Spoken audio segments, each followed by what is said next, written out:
Hello, good morning दोस्तों, सुप्रभात, नमस्कार, शुभ सकाळ। मेरा नाम है महादेव मेंदाड़ और आप सब लोग अच्छे होंगे, मैं आशा करता हूँ। और दोस्तों, मेरे हाथ में कुछ दिनों से एक बढ़िया किताब लगी है। उस किताब का नाम है एटॉमिक हैबिट और उसका मैं रीडिंग कर रहा हूँ। अभी एटॉमिक हैबिट मतलब आपको तो मैंने बताया है कि हम हमारे जीवन में कोई भी अच्छी आदत लगाते हैं तो उसके अच्छे परिणाम होते हैं। जब सपोज़ किसी को हम सुबह सुबह उठ के गुड मॉर्निंग बोलते हैं तो सामने वाले व्यक्ति को भी अच्छा लगता है। उसके चेहरे के ऊपर जो प्रसन्नता होती है उसको देख के भी हम लोगों को अच्छा लगता है, खुद को भी अच्छा लगता है, उस व्यक्ति को भी अच्छा लगता है। तो हम क्या करते हैं, अभी तो सोशल मीडिया का ज़माना है। कोई सामने से व्यक्ति तो गांव में रहता है, उसको बहुत सारे व्यक्ति मिलते हैं, लेकिन जो हमारे जैसे और मेरे जैसे कई लोग डेली काम पे जाते हैं, 9 बजे जाते हैं, 6 बजे आते हैं या शिफ्ट में काम करते हैं, तो वो काम में बिजी रहते हैं। सुबह सुबह जाने की गड़बड़ रहती है तो कोई आदमी मिलता है, नहीं मिलता है। तो एक सोशल मीडिया का ज़माना आया है, मतलब फेसबुक है, इंस्टाग्राम है या और भी कुछ शेयर चैट है। तो उसके ऊपर व्हाट्सएप है, उसके ऊपर हम क्या करते हैं, सुबह सुबह गुड मॉर्निंग बोल के डालते हैं। किसी को अच्छा लगता है, किसी को अच्छा नहीं भी लगता है। उसमें से 100% व्यक्ति एक्सेप्ट करने वाले नहीं रहते हैं। तो ठीक है, जिसको अच्छा लगता है उसको होने दो। उसके चेहरे के ऊपर जो प्रसन्नता होती है, हम उसका चेहरा तो नहीं देख पाते। सोशल मीडिया पे हम जब मैसेज डालते हैं व्हाट्सएप पे, फेसबुक पे, तो उसका चेहरा तो नहीं देख सकते हैं, लेकिन हमारे भाव जो है उसके वो व्यक्ति के मन तक जा पहुंचते हैं। देखो, कौन सी भी आदत अगर रहती है, दो प्रकार की रहती है। तो परिणाम आधारित आदतें और पहचान रहित आदतें हमने कल के वीडियो में देखा है। तो उसमें से ज़्यादा कौन सी आदतें इम्पोर्टेंट है? और तो परिणाम रहित आदतें मतलब एक कोई व्यक्ति अगर दारू छोड़ना चाहता है तो वो क्या बोलता है कि मैं धन्यवाद बोलता है किसी दूसरे व्यक्ति को, मैं इसे छोड़ने की कोशिश कर रहा हूँ, मतलब उसके मन में अभी भी है कि दारू पीना है। दूसरा व्यक्ति क्या बोलता है कि मैंने ये दारू छोड़ दिया। तो वो है पहचान रहित आदत। उसके बारे में हम कल तक देखा है, कल का जो रीडिंग किया उसमें हमने देखा है। अभी उसके आगे का पार्ट देखेंगे। देखो, ध्यान से सुनना दोस्तों। बोल्डर कोलोराडो के उद्यमी ब्रायन क्लार्क की कहानी इस बात का एक अच्छा उदाहरण है। क्लार्क ने मुझे बताया, जहाँ तक मुझे याद है मैं हमेशा से अपने नाखून चबाता हूँ। यह सिलसिला बचपन में घबराहट की आदत के रूप में शुरू हुआ था और बाद में यह एक अवांछित आदत बन गया। एक दिन मैंने यह संकल्प लिया कि मैं तब तक अपने नाखून नहीं चबाऊंगा जब तक वे थोड़े बढ़ नहीं जाते। सिर्फ चेतन इच्छा शक्ति से ही मैं यह करने में कामयाब हुआ। देखो, ये जो लेखक ने बताया है, एक बहुत बढ़िया एग्जाम्पल बताया है। मतलब बोल्डर कोलोराडो जो एक सिटी है यूनाइटेड स्टेट में या कोई भाग है उसका, तो उसमें एक उद्यमी मतलब बिजनेसमैन ब्रायन क्लार्क नाम है उसका। तो उसकी एक कहानी है। वो क्या करता था कि हर बचपन में उसको एक आदत लगी थी।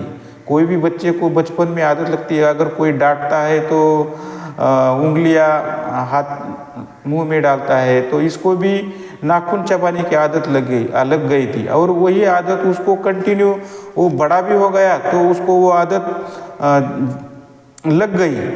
तो उसमें क्या हुआ, यह सिलसिला बचपन में घबराहट की आदत से उसको लगा था।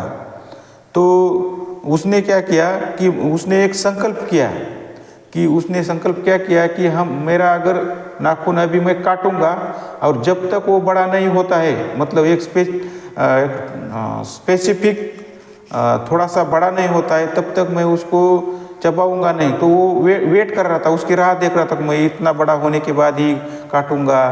तो 1 दिन, 2 दिन, 3 दिन, नाखून क्या जल्दी बढ़ते नहीं है। उसको हफ्ता 2 हफ्ता लगता है उस जितना भी उसको चाहिए, मतलब 2 mm 3 mm बढ़ने के लिए उसका टाइम लगता है। तो इंतज़ार करते करते उसको आदत बन गई कि वो जो नाखून जो काटना है, वो चबाना नाक है, वो उसने छोड़ दिया। फिर क्लर्क ने एक आश्चर्यजनक काम किया, अभी उसके ऊपर और एक काम कर दिया उसने। मतलब वो क्या कर रहा है कि रिजल्ट ओरिएंटेड काम नहीं कर रहा है, वो अपनी पहचान बनाने का काम कर रहा है। जो भी देखो बुरी आदत लग गई थी उसको, तो उसने उसको अच्छी आदत में बदल दिया। फिर क्लर्क ने एक काम किया, उन्होंने बताया कि मैंने अपनी पत्नी से पूछा कि वह मेरे जीवन का पहला मैनेक्योर बुक कर दे। मैनेक्योर मतलब एक ऐसा प्रणाली है, एक ऐसा काम है जो ब्यूटी पार्लर में जाके लोग करते हैं। मतलब सिर्फ औरतें ही ब्यूटी पार्लर में जाते नहीं है, मतलब अमेरिका में या इधर भी अभी इंडिया में चालू हुआ है, जेंट्स लोग भी ब्यूटी पार्लर में जाते हैं। तो मैनिक्योर मतलब एक ऐसा प्रणाली है, उसमें नाखून को बढ़ाते हैं, उसकी देखभाल करते हैं, उसको एक मतलब उसका एक ब्यूटी बढ़ाते हुए नाखून की, और वो एक अच्छा पर्सनालिटी डेवलप करने का एक तरीका है। इसके पीछे विचार यह था कि अगर मैं अपने नाखूनों को देखभाल पर खर्च करने लगूंगा तो मैं उन्हें चबाना छोड़ दूंगा। मतलब वो ब्यूटी पार्लर में जाएगा, उसके नाखून को आकार देगा, उसको नेल को जो है मतलब नाखून को नेल पॉलिश लगाएगा, उसको अच्छा देखभाल करेगा, तो वो बाद में उसकी देखभाल करेगा, उसको काटेगा नहीं, उसको चबाना छोड़ दूंगा। यह तरीका कारगर रहा, मतलब ये तरीका जो है वो कामयाब हो गया, लेकिन आर्थिक कारणों से नहीं, उसके आर्थिक कारणों से नहीं, उसको एक आदत लग गई। हुआ यह कि मैनिक्योर के बाद मेरी उंगलियां जीवन में पहली बार सचमुच अच्छी दिखने लगी। दिखेगी ना, उसकी देखभाल कर रहा है, उसको नेल पॉलिश कर रहा है, तो वो अच्छी दिखेगी। मैनिक्योर करने वाली ने तो यह भी कहा कि मेरे नाखून सचमुच स्वस्थ और आकर्षक थे। तो मैनिक्योर करने वाली लेडी थी, उसकी देखभाल करने वाली, जिधर भी वो ब्यूटी पार्लर में जाता था नाखून की देखभाल करने के लिए, वो जो ओनर थी, वो दुकान की मालिक थी ब्यूटी पार्लर की, उसने बोला कि आपके जो नाखून है सचमुच अच्छे हो गए हैं। अचानक मुझे अपने नाखूनों पर गर्व होने लगा। देखो, वो पहले काटता था, अभी उसको गर्व होने लगा है। मतलब वो उसको हेट करता था पहले, मतलब क्या है नाखून में काट रहा हूँ यार, ऐसा बोल रहा था। हालांकि मुझे इसकी कभी उम्मीद ही नहीं थी, उसने कभी कल्पना भी की नहीं थी, उसको उम्मीद ही नहीं थी, लेकिन उसने जो बुरी आदत लग गई थी उसको उसने पहचान बना दी। लेकिन इसी से सारा फर्क पड़ा। तब से मैंने अपने नाखून नहीं चबाए, एक बार भी नहीं। कैसे चबाएगा, इतने सुंदर दिख रहे तो कैसे चबाएगा। और तो और मुझे कभी इस बारे में कोई निर्णय लेने की ज़रूरत ही नहीं पड़ी। कैसे निर्णय लेगा कि अभी वो नाखून काटेगा, उसको चबाएगा, नहीं, उसको तो वो देखभाल कर रहा है, अच्छा कर रहा है। तो ऐसा इसलिए हुआ क्योंकि अब उनकी उचित देखभाल करने में मुझे गर्व होने लगा। गर्व क्यों होने लगा, देखो कोई भी अगर जिम जाता है, जिम क्यों जाता है, तो उसको आदत लगती है और वो उसके ऊपर गर्व करने लगता है, उसके बॉडी के ऊपर गर्व करने लगता है। कोई भी खिलाड़ी अगर खेलता है, अच्छा रन बनाता है, तो उसके ऊपर अगर खुद वो गर्व करने लगता है तो उसकी वो पहचान बन जाती है, वो डेली के डेली प्रैक्टिस करने लगता है। अगर कोई भी आदमी अपना एक आदत बना लेता है इस तरीके से, मतलब पहचान बनाने के लिए, तो वो बहुत अच्छा है उसके लिए। आंतरिक प्रेरणा तब चरम तक पहुंचती है जब तक कोई आदत आपकी पहचान का हिस्सा नहीं बन जाती। मतलब ये जो है वो खुद से करना है, किसी को बोलने से नहीं। यह कहना एक चीज़ है कि मैं इस प्रकार का व्यक्ति हूँ। खुद को तो एक इमेजिन करना है कि मैं इस प्रकार का व्यक्ति हूँ, जो मैं अपने आप को आदत लगा रहा हूँ, और यही मेरी इमेज है समाज में, और वह यही चाहता है। यह कहना बिल्कुल ही अलग बात है कि मैं इस प्रकार का व्यक्ति हूँ जो है ये, मतलब एक उसका एक अलग प्रकार का पर्सनैलिटी डेवलपमेंट हुआ। आपको अपनी पहचान के किसी खास पहलू पर जितना ज़्यादा गर्व होता है, आप उससे उस जुड़ी आदतों को कायम रखने के बारे में उतने ही ज़्यादा प्रेरित करते हैं। अभी उसको गर्व होने लगा और वो आदत लगाने लगा। इसका मतलब यदि आपको अपने बालों पर गर्व है तो आप उनकी देखभाल करने और उसको सुंदर रखने के लिए सभी तरह की आदत डालेंगे। आपको अब बराबर बालों पर गर्व है तो आप उसको अच्छा ट्रीटमेंट देंगे, अच्छा ऑयल कौन सा है, अच्छा मतलब कोम्बिंग कैसा करना है, वो सब सीखेंगे। अगर आपको अपनी बाइसेप्स के आकार पर गर्व है, अपने बॉडी के आकार पर गर्व है, तो आप कभी ऊपरी शरीर के वर्कआउट में नागा नहीं करेंगे। हम कभी उसको जो सिर्फ मुझे थोड़ी देर के लिए अच्छा दिखना है उसके ऊपर वर्कआउट नहीं करेंगे, वो मन से काम करेंगे।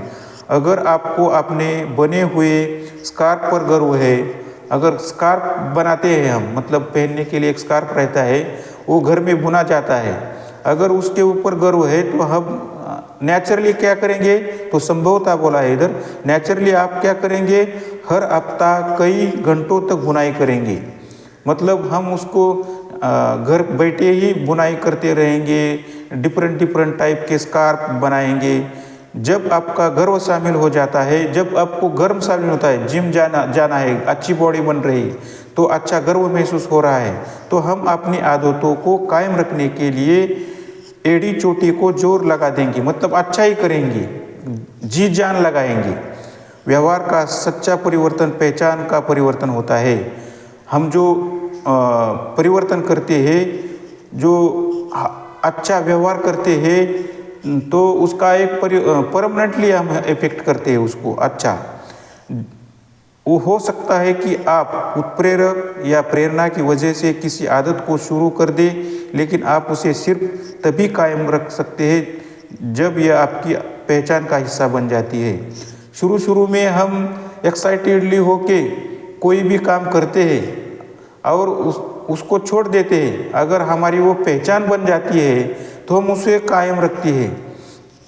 कोई भी जिम जाने या 1-2 बार स्वास्थ्यवर्धक भोजन खाने का निर्णय ले सकता है, लेकिन अगर आप उस व्यवहार के पीछे के विश्वास को नहीं बदलते हैं तो दीर्घकालीन परिवर्तन को कायम रखना मुश्किल हो जाता है। मतलब हमको उसको आदत लगनी है, उसको प्राउड फील करना है, तो ही हम उसको कंटिन्यू कर पाएंगे। सुधार तब तक अस्थायी होते हैं जब तक कि वे आपके स्वरूप या पहचान का हिस्सा नहीं बनना चाहते। लक्ष्य पुस्तक पढ़ना नहीं है, लक्ष्य तो पाठक बनना है। मुझे सिर्फ पढ़ना नहीं है, तो हमको कंटिन्यू बुक पढ़ के एक रीडर की पहचान बनाना है।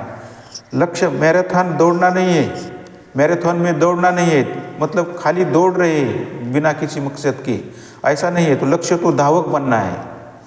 लक्ष्य वाद्य यंत्र सीखना नहीं है, सिर्फ वाद्य यंत्र बनने का, ऐसा बजाने का नहीं है, तो उसको म्यूजिशियन बनना है, तो उसको एक अच्छा संगीतकार बनना, उसकी पहचान बनाना है।